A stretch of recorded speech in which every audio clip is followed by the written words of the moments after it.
yourself. Alam kong pagod ka na sa sarili mo, sa mga pagkakamali mo sa buhay. Alam ko ginagawa mo yung best mo pero sa huli, sablay pa rin. Pero okay lang yan. Sana tibahin mo pa ha. Sana huwag ka susuho.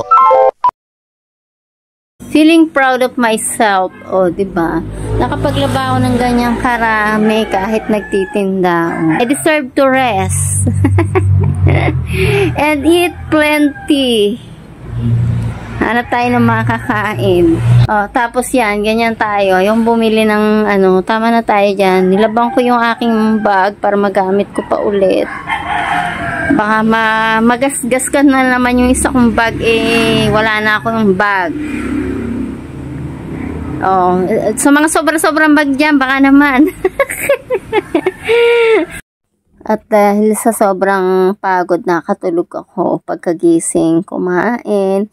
And then, ayan, it's my leisure time. Manood naman tayo, hobby time. Manood tayo ng K-drama.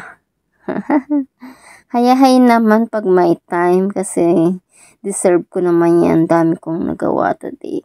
Ang hirap kaya maglaba, lalo na kung manual washing ang ginagawa. Sakit sa kamay. Ayan, hulaan nyo kung ano yung title ng pinapanood ko. Maganda yan. Panuorin nyo yan. Super ganda. Meron mga powers.